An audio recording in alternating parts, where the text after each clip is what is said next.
Welcome to the podcast where we celebrate innovation for a happy planet. I am your host, Abigail Carroll. What is going on with American farmed seaweed? That is the question for this week. We've heard a lot about it. For some time, everybody in the blue economy was touting its health benefits and its umami flavor. Specialty seaweed food startups were getting on grocery store shelves in stores nationwide, and that is no small feat. It certainly is a good crop to farm as well. It's a winter crop that matures in a matter of months with no freshwater input and light maintenance, at least compared to oysters. But then these seaweed food companies started to shudder. If you remember, Courtney Boyd Rey was on the podcast.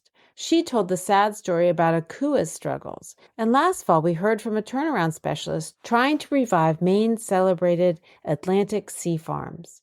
Most recently, they shuttered too, as did another seaweed food startup.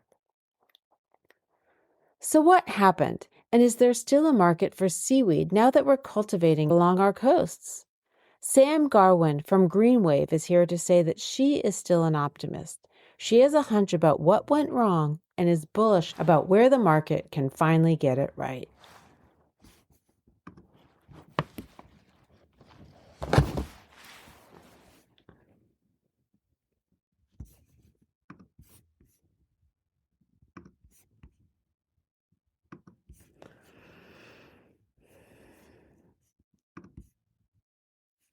Welcome to the podcast, Sam. Thank you so much, Abigail.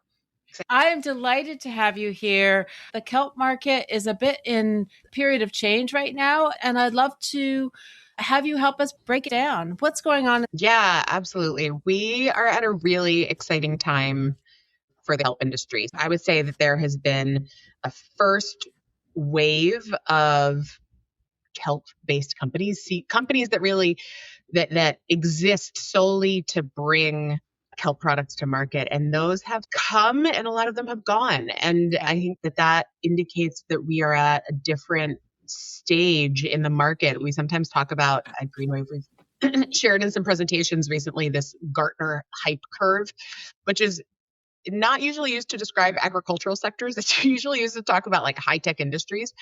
But it's this idea that sort of when a new industry starts up, there's a lot of speculative interest in it. And there could be a lot of money poured into trying to get rich quick, basically, or trying to build out going all in on a few ideas and a few different models.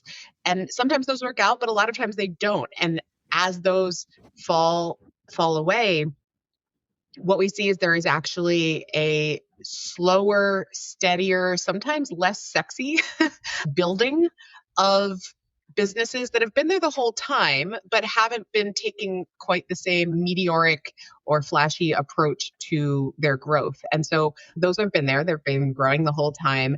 And those may have a better chance of long-term success because they've been building in ways that are a little bit more sustainable from a financial structure and also from a just logistical and business operations perspective. And so I do think that we are starting to see those businesses, the second wave of businesses, emerge and gain strength. Although it is obviously still a challenging time to raise money, regardless of how well those businesses are doing. We're talking about seaweed as though it's new, but it's actually, to your point, it's been around for a long time.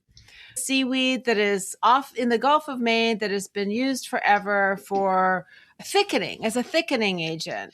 Yes, seaweed derived ingredients have been used for a long time. From the wild harvest, there's a lot of precedent for these ingredients, although a lot of people don't even realize that they are seaweed derived. So I think the trick for where the industry is now is we are really interested in, at GreenWave, our focus has shifted from from creating seaweed-centric companies that exist only to work in seaweed to thinking about what sectors have the expertise already. They're not seaweed companies, they're just companies. But how do we show the value of kelp, regeneratively farmed kelp specifically, to existing industries and then support them in doing what they know how to do best to create seaweed-derived ingredients, to formulate consumer-facing end products, whether that's beauty products or food products or plastic alternatives or soil amendments, make those products with seaweed. But you don't need to be a seaweed company. You don't need to be like a kelp company in order to do that. You just have to be a business-minded person who sees that there's a huge opportunity in an ingredient in a feedstock, a crop that is completely regeneratively farmed, no water, no fresh water, no arable land, no nitrogen fertilizer, and that can be predictably farmed as opposed to relying on this extractive wild harvest methods that have been more of the past. So that's the new angle that we're taking. And carrageenan, yes, has been around forever. GreenWave is really focused on trying to make sure that farmers have a good livelihood. And so when you're there, it's a hard comparison it's hard if you start from the point of looking at wild harvest supply chains because there's no farmer in that one. There's just a business that gets a permit to take from the ocean. And so when you're talking about a farmed source of seaweed, the farmer is adding value in that they are providing that predictability, that reliable, scalable source of input for a business. But that also means that they need to have to get some value out of that value chain. And so the lower value commodity ingredients that have been derived from wild harvest aren't necessarily the direction we're heading. We're looking for more high value ingredients, high value products that can support farmers' livelihoods in the process. So what are some examples of those high value products and functionality? I like this approach of really looking at the functionality of seaweed. What is it? What are the elements that make it interesting to different sectors? I think that's a really smart approach. Yeah. So one area where GreenWave is really focused right now is the personal care and beauty space. Seaweed has an immense number of compounds in it, kelp in particular, that have really evolved from the fact that seaweed is in this really intense environment in the ocean, right? It's being bashed around by waves constantly. It's in salt. It's under the sun. There's all kinds of critters that are trying to eat it constantly. And so it has developed mechanisms, chemical and biological mechanisms to keep it hydrated, to keep it, to allow it to regenerate, to protect it from the sun. And these same characteristics that exist just to like help kelp stay alive in the ocean transfer really well over to beauty products and products that are designed to protect and nourish your skin. We have been working with a company called Macro Oceans, which is a seaweed centric company, but not in a consumer facing way. So Macro Oceans is a biorefinery. They're based in Sacramento, and they take wet kelp and they refine it. They extract out various high value components and then standardize those components into products for various markets. So they have a product that is called Big Kelp Hydration. It is a hydrating ingredient intended for personal care products. We know that they source the kelp for that product from farmers that GreenWave works with in Kodiak, Alaska. Takes 3 kilograms of Alaskan grown sugar kelp to get 1 kilogram of this product. There's some other components of it as well. It's not purely kelp, but that's the ratio there. And then that ingredient can then be sold and be used in products like sunscreens, body oils, hair products, color cosmetics. And the structure for that we're working on right now is called the Kelp Innovation Collab. So we're actually running like an innovation program for beauty brands to try working with this kelp-based ingredient because it is a totally brand new thing. So we understand that there's risk involved. And so we are providing some funding and also technical assistance and support on developing messaging around why kelp is the perfect ingredient for people to start incorporating into their beauty and skincare routines. And here in North America, I think it's been a trend in Asian markets for a long time, but similar to the food space, La Mer, the beauty space. Yeah. True La Mer. At $125 an ounce, I think. Value that you can see the values there. For sure. I want to be a kelp farmer selling to La Mer. So how does this innovation collabs work? Who's coming and is that a sort of classic accelerator program model? Great question. No, it is not a classic accelerator program. There are a few differences between collab and a classic accelerator. The first is that we are not looking for startups, specifically recruited companies that are established. They're not huge. We're not talking Pantene Pro V. We're talking emerging brands that have a retail presence already, either physically in a retail store like Sephora or Credo or one of those, or direct to consumer on their own websites. We were looking for companies that already had media followings so that they could help us tell the story of kelp. Yeah. And most importantly, we wanted these companies to have capacity to bring products to market within 12 to 18 months of the program end. So this is not about pitching ideas. This is about, we have a kelp-based ingredient. We want you to put it in an actual formulation and bring it to market. And we're going to provide you funding to do that. So those are some of the ways in which it's very different from an accelerator. I would say it's similar in that we are providing this sort of wraparound support. So in addition to the funding and the formulation scopes of work that we're executing on, we are having these cohort meetings. A few of them are virtual, and then we actually do have one coming up in person. We're taking all 9 brands to Alaska with us, to Juneau, Alaska, to tour a kelp farm and to talk about the supply chain more in depth. But in the cohort meetings, we're really digging into important topics that all of these brands are facing. So it's a pre-competitive space. Some of them are direct competitors, but they're all really collaborating on the importance of bringing this new ingredient to the forefront of beauty and to figuring out how to talk about it and how to get everyday consumers interested in regeneratively farmed ingredients. So why, if I'm a skincare company, why would I want to use this ingredient? What functionality? Okay, it's a hydrating. There are other hydrating ingredients. Why make this choice?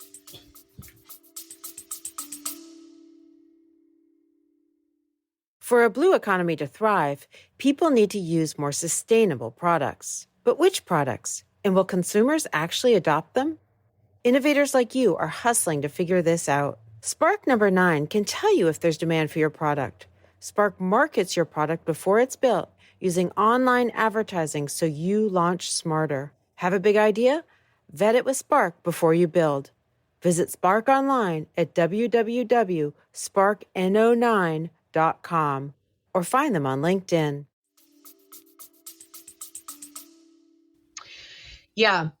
It's meant to complement existing hydrating ingredients like hyaluronic acid, like aloe, that sort of thing. It delivers slightly different hydrating properties, like it works in a slightly different way. And it also has some additional benefits that we think that there are additional benefits that we're actually validating again as part of this collab. So we're going to be doing some research to look into whether we can get an additional claim around, for example, redness reduction or something like that.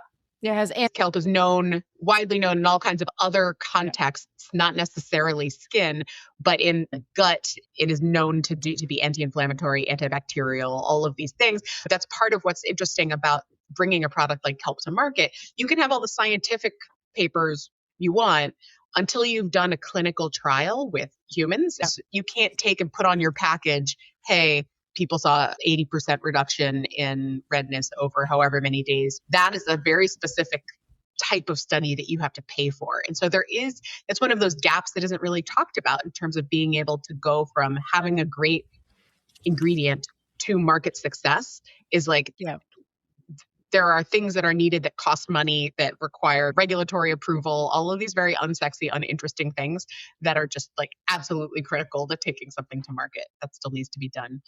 But I will say that the story and the regenerative aspect of kelp is really important. All of these, not just beauty brands, but food brands are really getting a lot of pressure from consumers to become clean label. People don't want products that are bad for them, that have toxic ingredients from a personal level. Nobody wants to put that on their skin. But then every time a company is sourcing a synthetic or a toxic ingredient, there is a supply chain there that is creating that toxicity, putting out waste.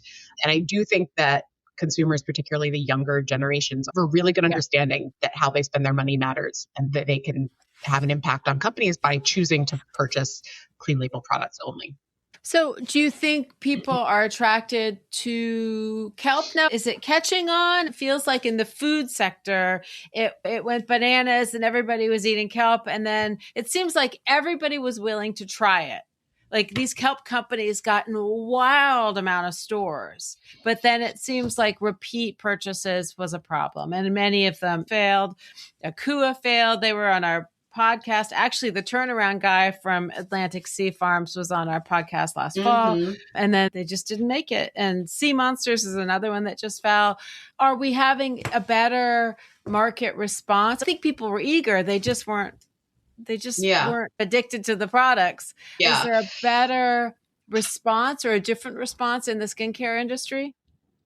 Yeah, there absolutely is. As you pointed out with La Mer, and as I was pointing out with Asian skincare brands, seaweed is already a well-established ingredient. This is just a different form, and it's better because it's regeneratively farmed instead of wild harvest, right? So I do think that there is a more established acceptance of kelp as an ingredient in beauty. And honestly, the brands haven't launched their products yet, so it remains to be seen. But I do think that the fact that these 9 brands have signed on to do this is a really great signal to the industry that this could be an unlock for kelp. These are not unknown brands. You can go to our website, kelpcolab.com, to see the names of the brands, but this is True Botanicals, this is Sansi, this is Crave Beauty. These are brands that know what they're doing and have started trends and have been on the forefront of beauty before. So we're pretty confident that we're going to be seeing a lot more kelp in beauty going forward. On the food side, we are thinking, GreenWave is thinking very much, how would we do this? How would we replicate this in the food space? And I think that one of the things that all of these food brands that have not made it have in common is that kelp was really the hero ingredient and a significant component of the product by weight. And I understand why they did that. These are mission-based companies that were really trying to use a lot of kelp, because the more kelp they used, the better it was for farmers. And that's great. And in order for any product in any industry to be successful, you need to know what are the deal breakers for the consumers in this industry. For beauty products, it's that the product has to work. If your product doesn't work functionally, nobody's going to repeat buy. If they don't see the redness reduction or the hydration or whatever, you're going to get them once and then never again. From the food perspective, it has to taste good. It has to be delicious. And I think that as much as us environmentalists really want it to be so, nobody's going to just buy on mission alone. It just has to taste good. And the reality is that the American palate is not there yet when it comes to kelp. And so I think that we'll see another generation of kelp-based or kelp-infused food products, but there's going to be a lot less kelp. It's going to be used more as a flavoring or a seasoning or a functional component. So, for example, we have been really looking into what does kelp have that food companies need.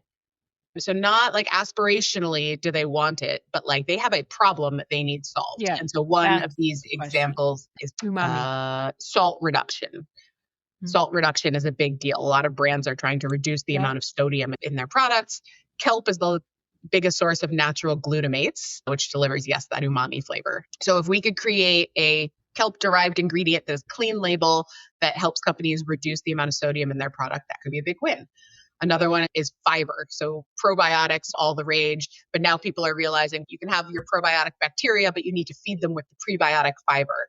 And so prebiotic fiber is a huge thing right now. Kelp's got a lot of that. Kelp's got amazing prebiotic fiber. It's great for your gut. So could there be a kelp-based prebiotic fiber that could replace something like chicory fiber, which has been known to actually cause more gut issues, or something like acacia fiber, which is sourced only from a tree in Sudan? There are some opportunities there that are not as, that you might not end up with kelp on the label at all, or if it is on the label, it would be small. But I think that it has a better fit for where the American palate and interest is right now. Yeah. It's also about what kind of seaweed we have. And we have kelp. We have dulse that some people love. They say if you fry it up, it tastes like bacon. But kelp is definitely an acquired taste, in my opinion. Although I have seen it used very successfully by Ocean's Balance as seasonings. Those were really, really great seasonings. And I think that's what you're getting at. What are these core functionalities, rather than trying to turn it into a hamburger or turn it into something that it's not, but calling it kelp? Let's really look at the seaweed and see what springs forward. Yeah, exactly. So tell me a little bit about kind of cost wise. You've got to find these like value added opportunities because it's got to be more expensive, right? Than either bringing in Asian seaweed, which is like 90% of the seaweed in the world, or just stealing from plundering the ocean. So how can we get makers of products and then consumers to pay that extra bit, which I presume it costs more to farm than to wild harvest? How can we get them to pay a little bit more in order to enhance and not hurt the ocean's ecosystem? Mm-hmm. So farmed seaweed right now costs more than wild harvested seaweed. The way we get that price down over time is there are a few different levers we have to pull. Number one, downstream businesses that are making these ingredients or end products need to make commitments to farmers. And the reason I start with that is that people often say, oh, it's on the farmers to scale. It's on the farmers to get bigger, to get more efficient, to get better processing equipment and all of that. There is absolutely no way a farmer can do that without having a known buyer in mind for a known quantity, because they cannot get financing.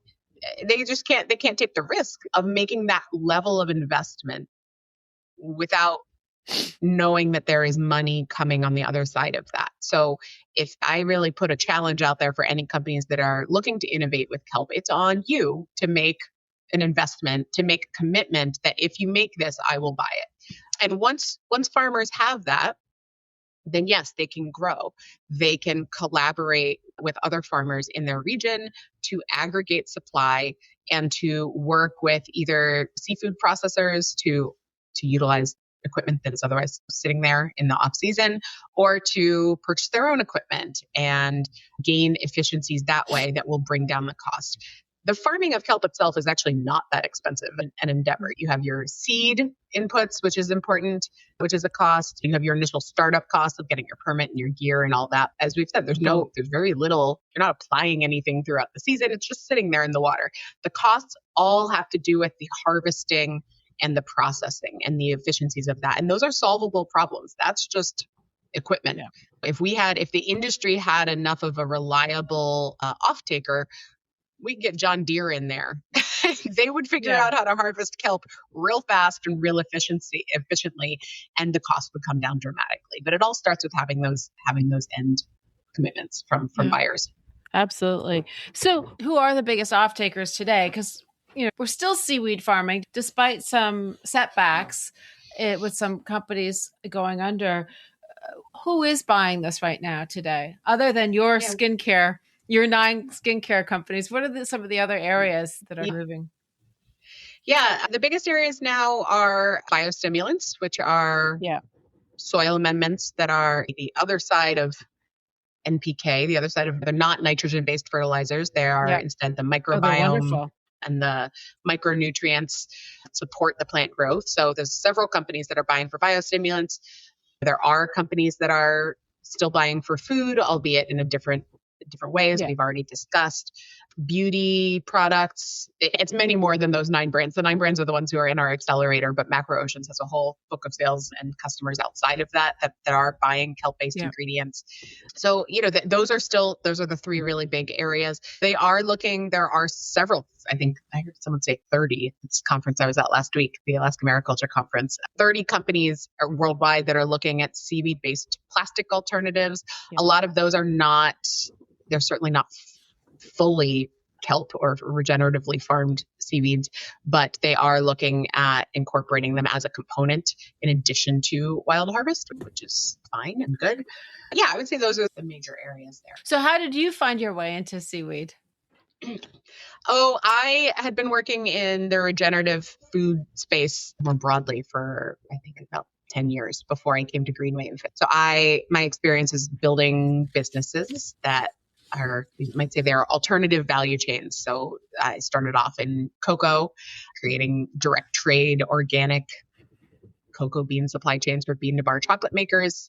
There obviously is a huge commodity market out there for cocoa beans, but those beans are grown in ways that are bad for people, bad for the environment, and don't produce a very high quality product. Trying to do the exact opposite of that, creating a supply chain that was good for people, good for the environment, and created an amazing end product. And that's been the theme of my work in food systems, is giving people alternatives that are more in line with their values and allow people to really contribute to the world they want to see through just making different decisions at the grocery store. Okay, you've got 9 participants in your program right now. What's the timeline? When can consumers expect to start benefiting from these seaweed infused products? I would expect to see some of them launching by the end of this year in time for the holiday season. Others may take a bit longer for that, but yeah, things are going well. So 2026 should be the year. That's super exciting. Sam, I'm so delighted you've been on today, and I'm going to end this podcast with one question that I ask everybody on the podcast. Are you optimistic about the health of the planet at this point? Oh boy, what a question in 2026. I didn't ask about the mental health. I asked about the physical health. Oh, am I optimistic? I'll say this. I will say that I think that we as humans have all the tools we need to create a healthy planet, to maintain a healthy planet, to bring the planet back into balance. I don't think we need any new technology. I don't think we need, everything we need is right here. I think my concern, or where I have a lack of optimism, or where I think we need to work, is on having the willingness to make decisions based on things other than purely profit. I think that the ways that the regenerative methods that we have and that we know work are not going to make anyone rich. And so we collectively need to decide that it's more important to us to just fix the planet than it is for anyone to make a lot of money off of it. And I think as soon as we decide that, it will happen very quickly, and it'll happen very easily, because again, we don't need to innovate anymore. We've got everything we need. Wow. Thank you. I appreciate that take on it. Thank you so much for coming to the podcast today. And I wish you and your 9 brands, and I hope to see it all in the market this fall. Awesome. Thank you so much, Abigail. This has been fun.